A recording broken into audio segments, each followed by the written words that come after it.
Hello, and welcome back to the Sleep Lab. Tonight's title is genuinely true, though perhaps not in the way it first sounds. Mars really is sending us signals right now, tonight, at this very moment, and has been for decades, a steady, quiet stream of radio waves crossing the vast gulf of space between the two planets, carrying real information gathered by real machines currently sitting on or orbiting another world entirely. This isn't a story about mysterious transmissions from an ancient civilization, or coded messages waiting to be decrypted by amateur codebreakers. It's something we think is considerably more interesting: the genuine, patient, remarkably successful decades-long conversation humanity has been quietly having with a rusty, windswept, distant planet, using nothing more exotic than radio antennas, careful mathematics, and an enormous amount of very human patience. Tonight we're going to walk slowly through 13 genuine, evidence-based facts about the real signals Mars sends us, what those signals actually contain, how they make their long journey home, and along the way, we're going to gently set aside a few of the more dramatic myths that have attached themselves to the red planet over the years. None of this requires anything from you except to listen, and let your mind drift out across that quiet, red distance instead. It's worth pausing for a moment on why Mars specifically, among every other planet in the solar system, has attracted such a persistent, centuries-long collection of myths, misreadings, and dramatic misunderstandings in the first place. Part of the answer is simply visibility.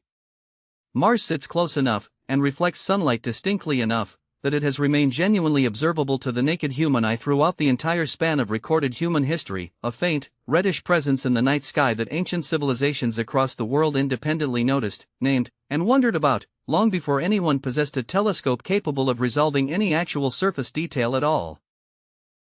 That combination, a planet close enough to notice consistently, yet for most of history far too distant to actually examine clearly, created something like a centuries-long invitation for the imagination to fill in whatever the available evidence couldn't yet supply.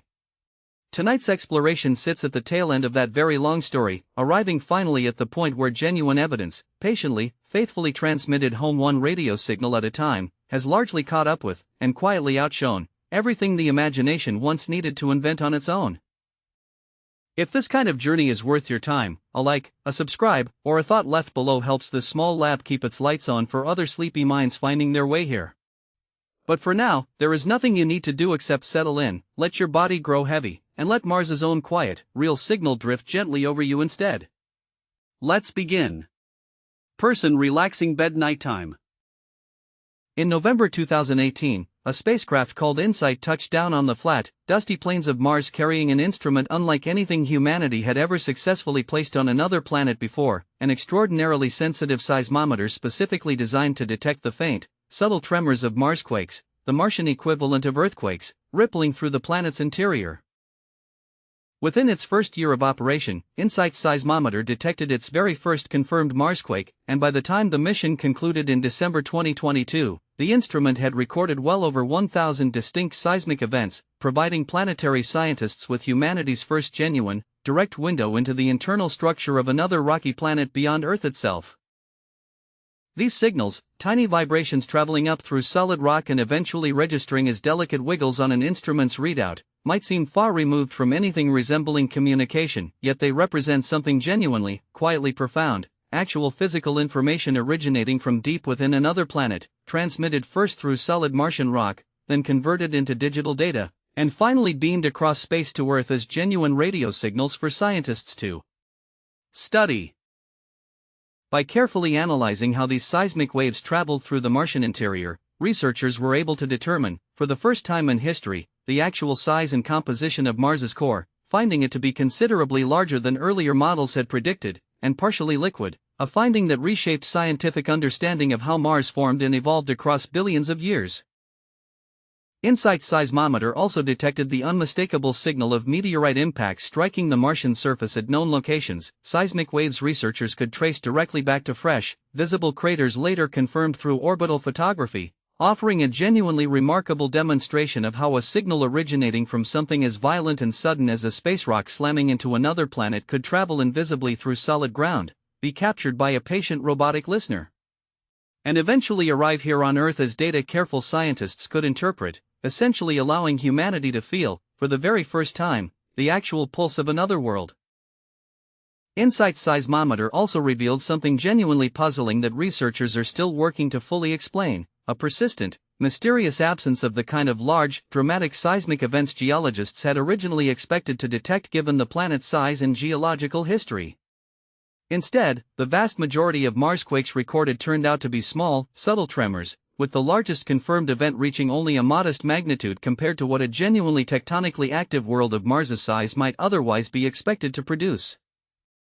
Researchers studying this pattern have proposed that Mars, lacking Earth's active plate tectonics, likely generates most of its seismic activity through a different underlying mechanism entirely, probably the slow, gradual cooling and contracting of the planet's crust over immense timescales, producing occasional stress fractures rather than the kind of dramatic fault-line slippage responsible for Earth's largest, most destructive earthquakes, a genuinely important distinction that has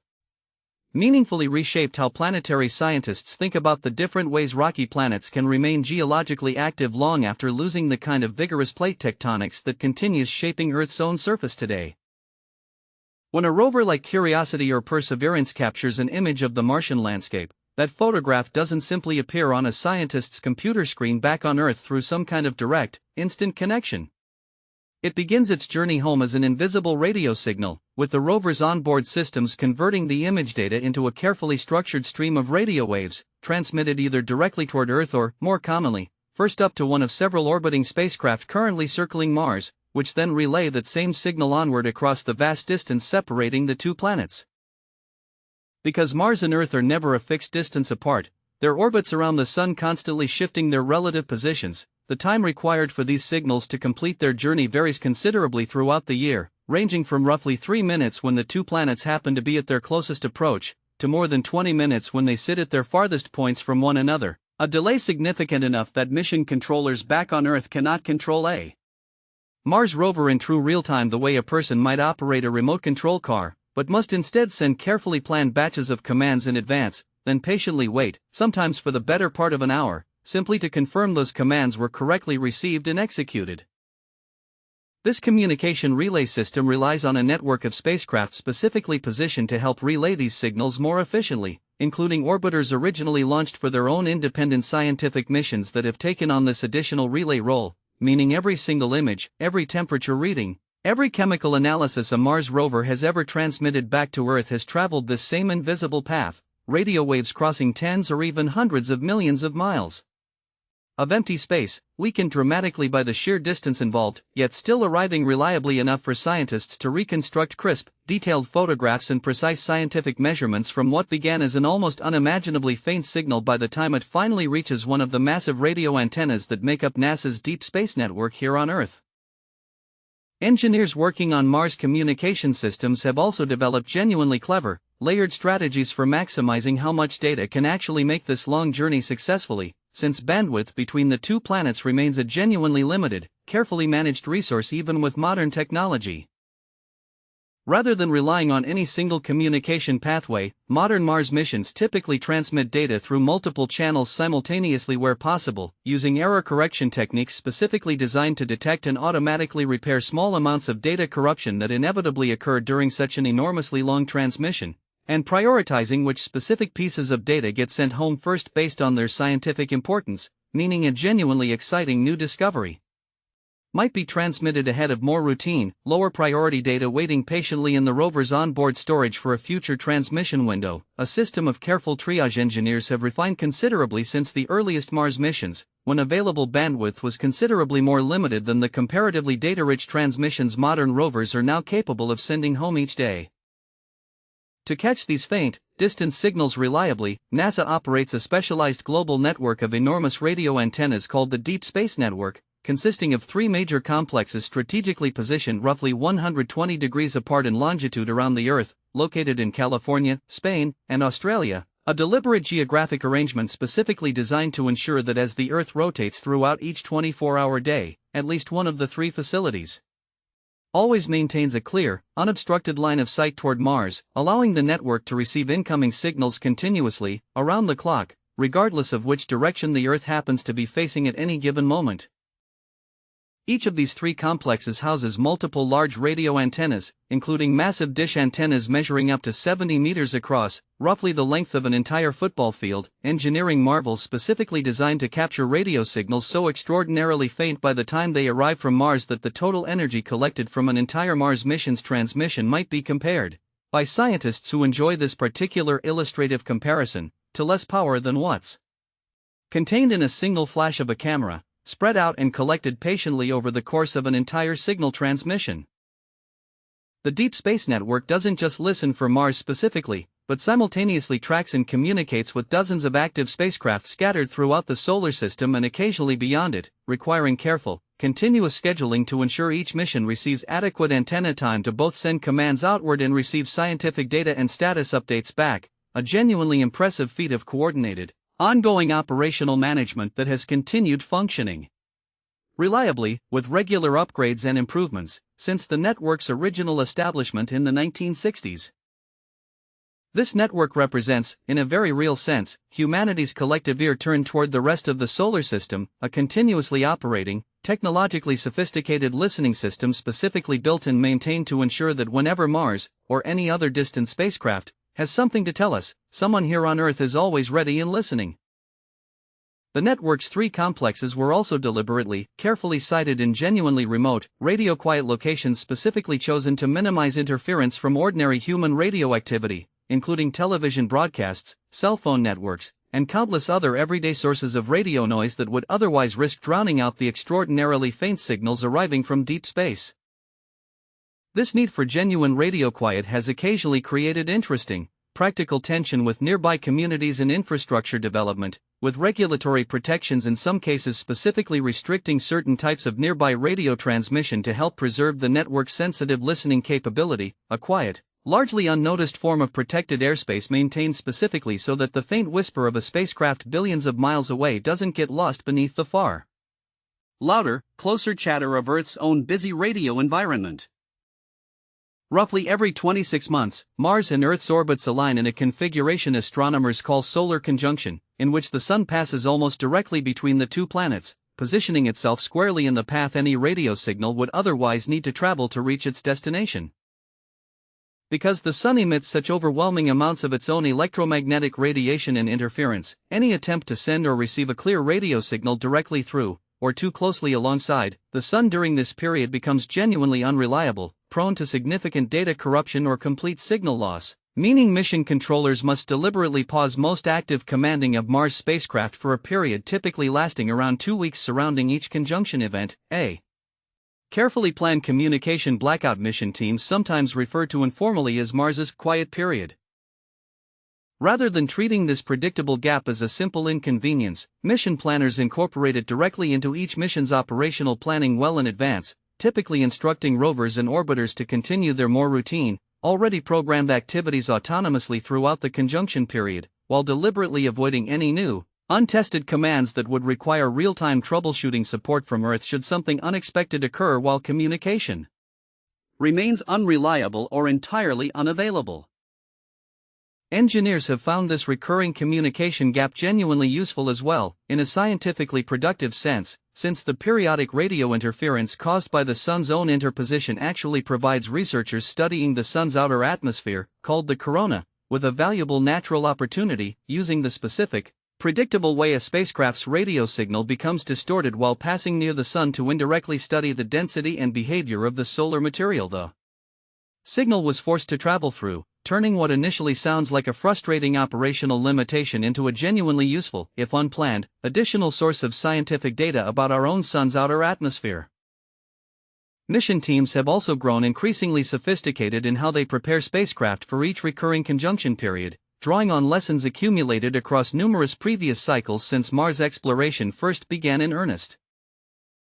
Modern rovers typically receive a carefully prepared, extended set of pre-approved instructions before conjunction begins, sufficient to keep them safely, productively occupied with lower-risk scientific observations throughout the entire blackout period without requiring any new real-time guidance from Earth, while onboard autonomous fault protection software stands ready to independently place the spacecraft into a safe, stable configuration should any genuinely unexpected problem arise.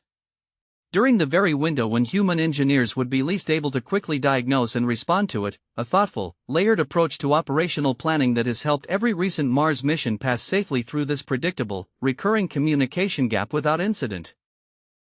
In 1976, NASA's Viking 1 orbiter captured a photograph of a Martian mesa, a raised, rocky landform within a region called Cydonia, that, under the specific lighting and imaging resolution conditions present at the time the photo was taken, bore a genuinely striking resemblance to a large, human-like face carved into the Martian landscape, complete with apparent eyes, a nose, and a mouth clearly visible in the grainy black and white image.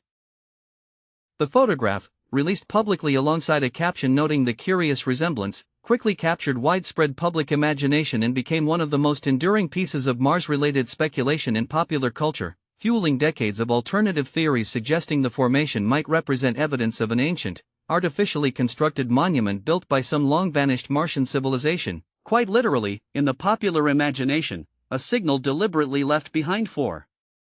humanity to eventually discover.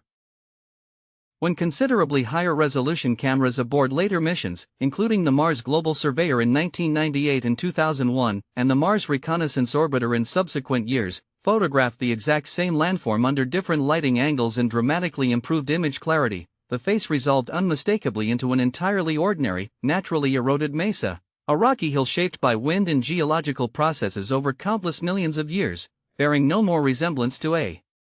deliberately constructed face than countless other naturally occurring rock formations found scattered across Earth's own deserts and mountain ranges. Psychologists studying this specific phenomenon point toward a well-documented cognitive tendency called pareidolia, the human brain's strong, largely automatic tendency to perceive familiar patterns, particularly faces, within essentially random or ambiguous visual information, a tendency so deeply wired into human visual processing that it helps explain why people regularly report seeing faces in clouds, in the random arrangement of electrical outlets, or in the shifting patterns of static. And why a coincidentally face-like arrangement of shadow and light on a distant, low-resolution photograph of an ordinary Martian hill could so readily capture and hold the public imagination for decades, entirely independent of any genuine underlying evidence supporting the far more dramatic interpretation. NASA itself has approached this specific piece of Mars mythology with a notably good-humored, transparent openness over the years, deliberately rephotographing the Cydonia region multiple times specifically to directly, publicly address the ongoing popular fascination, rather than simply ignoring the persistent speculation. Researchers involved in these follow-up observations have noted a genuinely interesting broader lesson embedded within the entire episode, that the original 1976 image, while striking, was captured under precisely the kind of low-resolution, dramatic shadow lighting conditions most likely to trigger exactly this sort of pareidolia effect, essentially an unplanned, accidental demonstration of how readily the human visual system, when presented with limited, ambiguous information, will reliably fill remaining gaps with the most cognitively familiar pattern available, a lesson pareidolia researchers have since applied usefully to understanding numerous other, similar visual misperceptions occurring in fields well beyond planetary astronomy alone. Long before any spacecraft ever captured a single photograph of Mars, 19th-century astronomer Giovanni Schiaparelli, observing the planet through a telescope from Earth in 1877, reported seeing a network of long, straight, seemingly deliberate linear features crossing the Martian surface, which he described using the Italian word canali, meaning channels, a term subsequently, and significantly, mistranslated into English as canals, a word carrying a far stronger implication of deliberate, artificial construction rather than the more neutral, natural connotation Schiaparelli's original Italian term had actually intended. This translation error, combined with the genuinely enthusiastic, extensive follow-up work of American astronomer Percival Lowell, who spent considerable time and personal wealth mapping and popularizing what he firmly, genuinely believed to be an actual planet-spanning irrigation network built by an advanced, dying Martian civilization desperately channeling water from the planet's polar ice caps toward its more temperate regions, helped ignite one of the most widespread, long-lasting popular scientific misconceptions in modern astronomical history, one that directly influenced decades of science fiction, including H.G. Wells's War of the Worlds, and shaped public expectation regarding Mars for the better part of an entire century. When spacecraft finally reached Mars directly, beginning with Mariner 4's historic 1965 flyby and considerably reinforced by subsequent, higher-resolution missions throughout the following decades, the supposed canal network simply, entirely failed to appear anywhere within the actual photographic evidence, revealing instead a genuinely cratered, geologically varied, but entirely canal-free planetary surface, confirming that Schiaparelli's original observations, made using the comparatively limited telescope technology available during his own era, had almost certainly resulted from a combination of the eye's natural tendency to connect faint, scattered surface features into apparent straight lines when viewed at the very limits of what period telescopes could actually resolve, a phenomenon later astronomers studying the history of this specific misconception have replicated experimentally, finding that observers squinting at genuinely random, canal-free simulated Mars images through similarly limited optical conditions frequently reported seeing comparable straight-line patterns entirely of their own visual systems making. Percival Lowell's genuine, sincere devotion to the canal theory carries its own quietly poignant historical footnote worth mentioning, since the very observatory he personally founded specifically to study his beloved Martian canals, the Lowell